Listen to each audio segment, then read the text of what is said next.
Hello, नमस्कार, जोहार। आप सभी को फिर से एक नए वीडियो में स्वागत है। आज का जो क्लास है वो क्लास 10 से है और जो प्रश्नावली है प्रश्नावली 2.2 का क्वेश्चन नंबर 1 हम लोग कर चुके थे। आज हम लोग क्वेश्चन नंबर 2 में जितने सारे प्रश्न हैं सभी को हम लोग अच्छे ढंग से सरल भाषा में एक एक प्रश्न को करने वाले हैं। तो चले बिना देर किए हुए हम लोग प्रश्नावली 2.2 का क्वेश्चन नंबर 2 का क्वेश्चन नंबर 1 करते हैं। तो प्रश्न है कि एक द्विघात बहुपद ज्ञात करना है जिसके शून्यकों का योग दे रखा है। ध्यान दीजिएगा, योग दे रखा है किसका? शून्यकों का, तथा शून्यकों का गुणनफल दे रखा है हमारे पास। क्रमशः दी गई संख्याएं हैं। आपको एक द्विघात बहुपद ज्ञात करना है और इस द्विघात बहुपद को ज्ञात करने के लिए शून्यकों का योगफल और शून्यकों का गुणनफल दे रखा है और उसी से आपको एक द्विघात बहुपद ज्ञात करना है।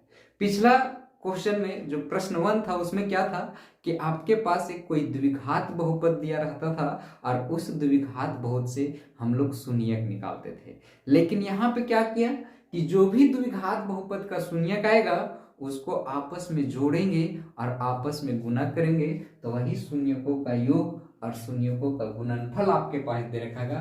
अगर आपके पास कोई बहुपद है तो उसका योगफल और गुणनफल क्या आएगा वो दे रखा है।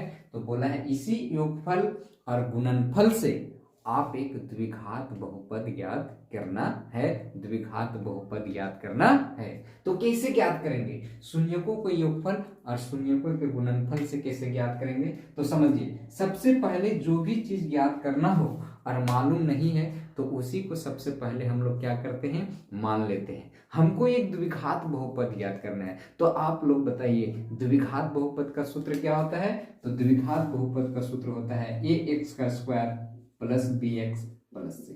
तो अगर किसी प्रकार से हम a, b और c का मान ज्ञात कर लेते हैं, a, b, c का मान ज्ञात कर लेते हैं और इस जब द्विघात बहुपद में a, b, c का मान रख देंगे तो आसानी से हम एक द्विघात बहुपद ज्ञात कर सकते हैं। लेकिन हमारे पास यही द्विघात बहुपद दिया हुआ नहीं है और इसी को ज्ञात करना है। तो कैसे ज्ञात करेंगे? तो मान लेंगे कि माना कि वह द्विघात बहुपद ax² plus bx plus c है जिसके शून्यक अल्फा और बीटा होंगे। क्योंकि ना तो हमको शून्यक दे रखा है ना तो कुछ, बस एक चीज दे रखा है कि शून्यकों का योगफल दे रखा है और शून्यकों का गुणनफल दे रखा है। हमको निकालना है बहुपद। तो कैसे करेंगे? जो चीज ज्ञात करना है जब नहीं दिया हो तो हम उसी को मान लेते हैं। तो चलिए इस प्रश्न को सोल्व करते हैं। क्या मानेंगे कि माना कि वह द्विघात बहुपद, माना कि वह द्विघात बहुपद ax² plus bx plus c है जिसके शून्यक अल्फा और बीटा है। मान लिया कि माना कि वह जो द्विघात बहुपद है जो हमको ज्ञात करना है वो ये है ax² plus bx plus c है जिसके शून्यक अल्फा और बीटा होंगे। मतलब अगर हमारे पास कोई भी द्विघात बहुपद दिया होगा तो उसके तो दो शून्यक आएंगे, तो दो शून्यक अल्फा और बीटा है। कौन सा है? अल्फा और बीटा। अब इसी का इस्तेमाल करके हम लोग एक द्विघात बहुपद ज्ञात करने वाले हैं। तो आप लोग याद कीजिए, जब हम लोग क्वेश्चन नंबर 1 करते थे तो क्वेश्चन नंबर 1 में क्या करते थे कि सबसे पहले हम लोग द्विघात बहुपद दिया रहता था और उस द्विघात बहुपद का शून्यक ज्ञात करते थे और फिर शून्यकों की सत्यता की जांच करते थे कि यह जो शून्यक है वो इस बहुपद के है कि नहीं। तो शून्यकों की सत्यता की जांच करने के लिए क्या करते थे हम लोग? दो सूत्र लगाते थे, एक शून्यकों का योगफल और एक शून्यकों का गुणनफल। जी हाँ, तो इसी प्रकार से यहाँ पे शून्यकों का योगफल और शून्यकों का गुणनफल दे रखा है। तो यहाँ पे हम उसी सूत्र का इस्तेमाल करेंगे बाबू और इस प्रश्न को आगे सोल्व करेंगे। तो चलिए, हमको दे रखा है शून्यकों का योगफल और दे रखा है शून्यकों का गुणनफल। तो उसी सूत्र को हम लोग इस्तेमाल करते हैं और आगे बढ़ते हैं और a b c का मान ज्ञात करते हैं। जैसे ही a b c का मान आ जाएगा हम इस बहुपद में रख देंगे और आसानी से हमको एक द्विघात बहुपद ज्ञात हो जाएगा। तो आप लोग बताइए कि शून्यकों का योगफल बराबर सूत्र क्या पढ़े थे? तो जब दो शून्यकों को आपस में जोड़ते तो शून्यकों का योगफल बराबर सूत्र होता था -b/a। तो चलिए यहाँ पे लिखते हैं,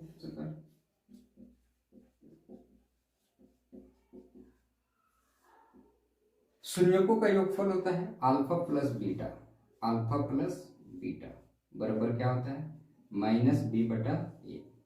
अब जो शुरू में दिया होगा वो शून्यकों का योगफल है और जो बाद में दे रखा है शून्यकों का गुणनफल है। तो अल्फा प्लस बीटा का वैल्यू क्या दे रखा है? 1/4।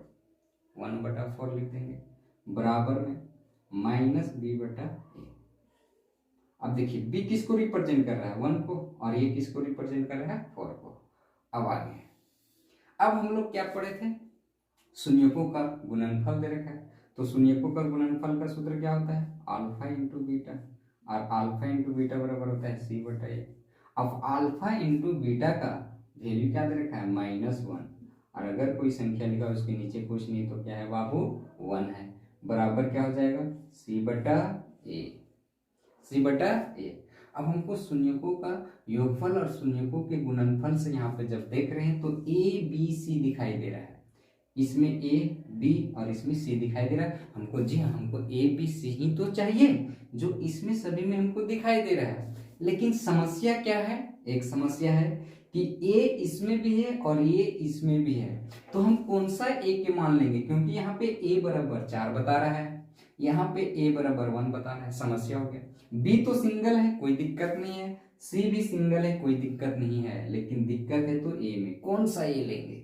शून्यकों का गुणनफल का a का मान लेंगे कि शून्यकों का योगफल का a का मान लेंगे? दोनों में समस्या है। तो क्या करेंगे?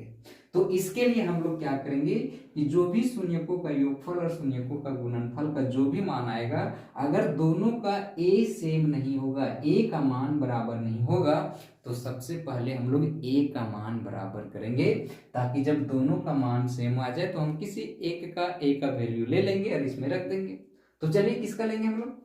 तो बराबर करने के लिए कुछ नहीं करना है, बहुत सिंपल है। जो भी शून्यकों का योगफल का जो a का मान होगा उसको शून्यकों के गुणनफल में a के मान के साथ ऊपर और नीचे गुणा कर देना है। यहाँ पे भी वही चीज करेंगे कि जो शून्यकों का गुणनफल का जो a का मान होगा कितना है? 1 है। तो इस 1 को इधर ऊपर और नीचे गुणा कर देंगे। अब क्या आएगा? 1 को 1 से गुणा करेंगे तो 1, और 4 को 1 से करेंगे तो 4। इस प्रकार से यहाँ बना -b/a। अब यहाँ पे क्या बनेगा? 4 को -1 से गुणा करेंगे तो -4, और 4 को 1 से करेंगे तो 4, बराबर क्या बन गया? c/a। अब यहाँ से आपको क्या दिखाई दे रहा है कि यहाँ पे भी a बराबर 4 है, यहाँ पे भी a बराबर 4 है। अब यहाँ से a b c का मान निकाल लीजिए। अब यहाँ पे हम लोग बनाएंगे कि इसलिए a बराबर कितना दिखा रहा है? a दोनों में से कोई एक ले लो, तो a बराबर 4 है। b बराबर कितना है? तो यहाँ पे देखिए a प्लस है, ये माइनस है, तो प्लस माइनस क्या हो जाएगा? माइनस। और b किसको रिप्रेजेंट कर रहा है? 1 को। तो b का मान कितना हो जाएगा? b बराबर हो जाएगा -1। और c किसको रिप्रेजेंट कर रहा है? -4 को। तो c बराबर होगा -4। इस प्रकार से हम a b c का मान निकाल लीजिए। अब इसी a b c का मान को हम बहुपद में रख देंगे। लिखेंगे अब a b और c का मान द्विघात बहुपद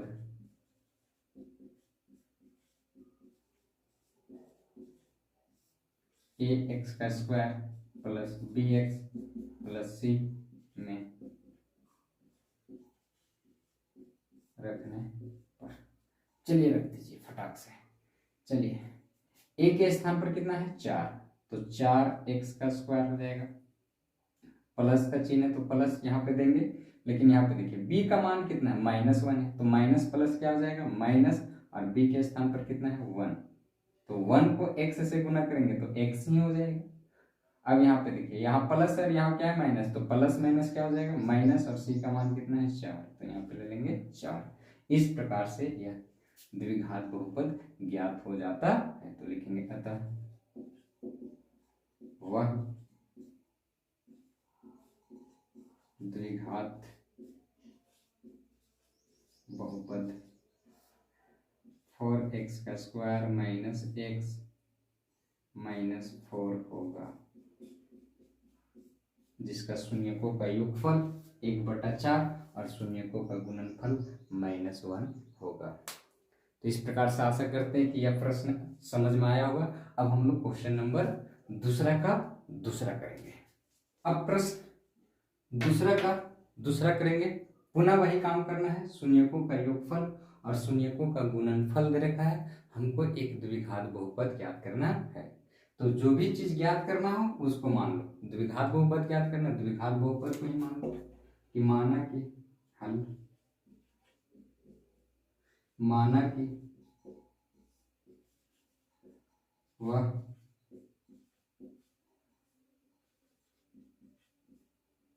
द्विघात बहुपद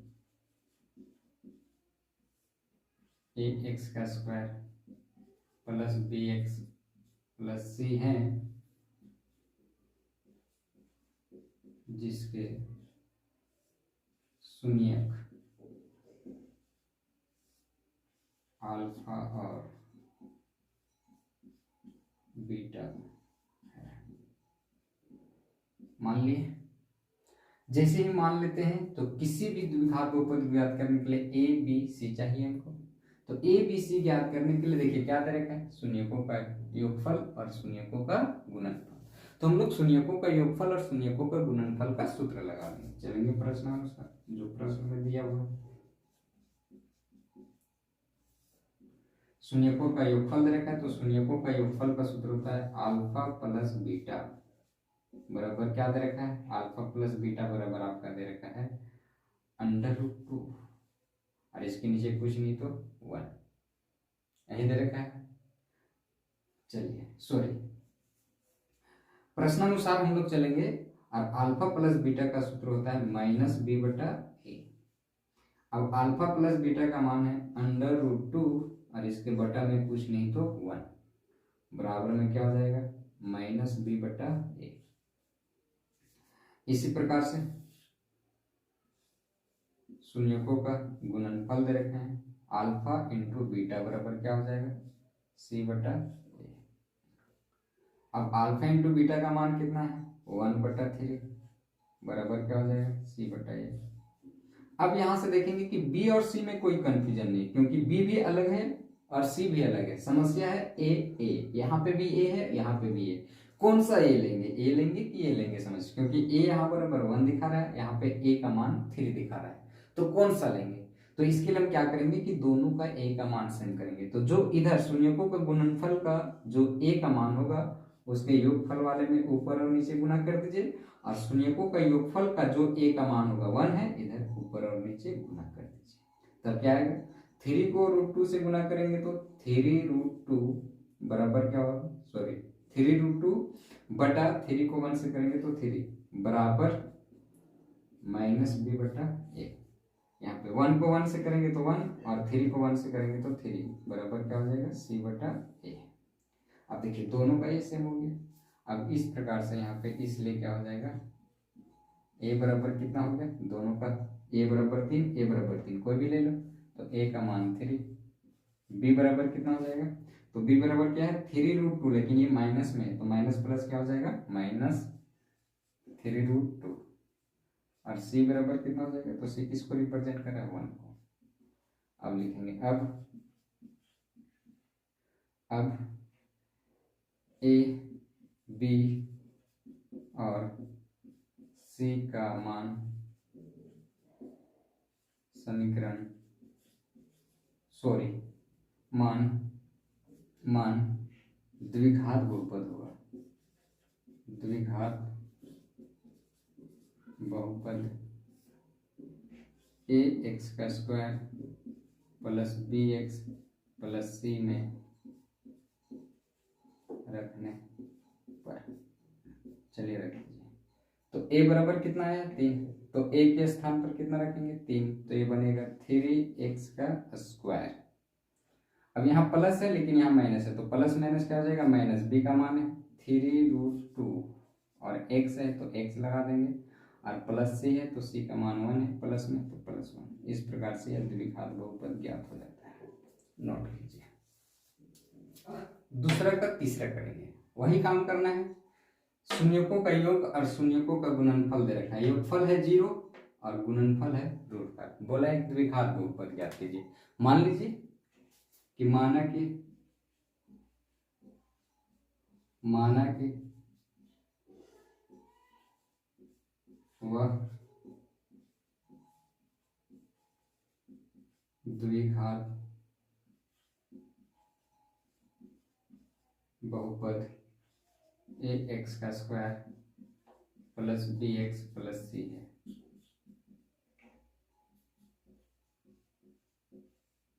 जिसके शून्यक अल्फा और बीटा। चलिए प्रश्नानुसार चलेंगे।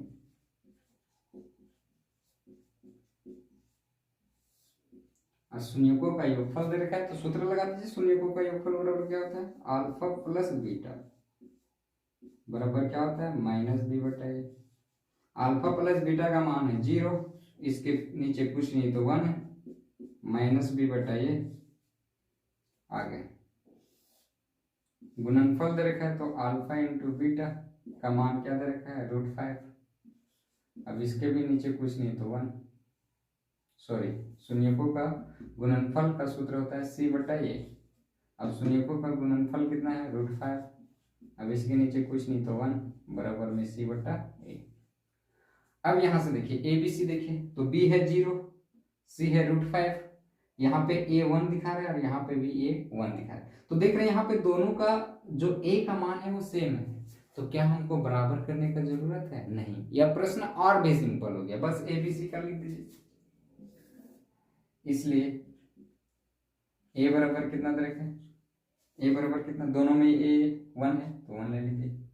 b बराबर कितना है तो b 0 में या तो माइनस लगाओ प्लस, 0 ही होने वाला है, b का मान 0 और c का मान कितना है तो c बराबर है √5।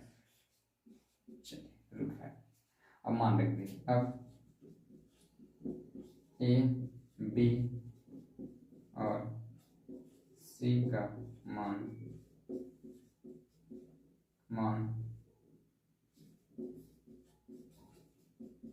द्विघात बहुपद ax का square plus bx plus c में रखने पर, चलिए क्या हो जाएगा, अब रख देते हैं।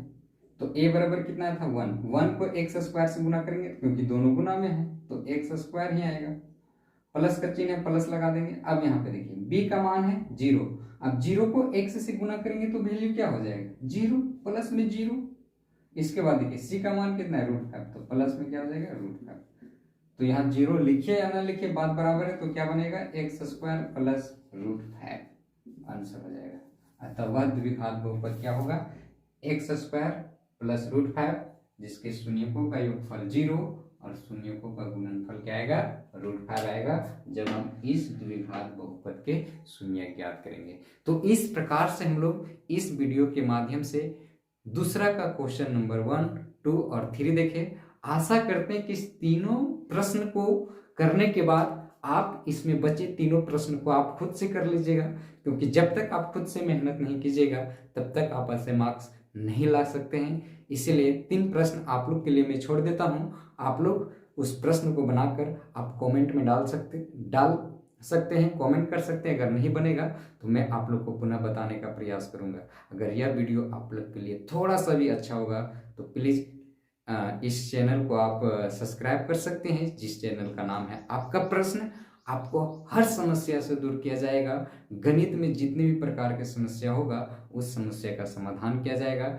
आप प्लीज़ इस चैनल को सब्सक्राइब कीजिए और जितना से ज़्यादा हो सके अपने दोस्तों को शेयर कीजिए, ताकि मैं और अच्छे अच्छे वीडियो आप लोग के बीच ला सकूं।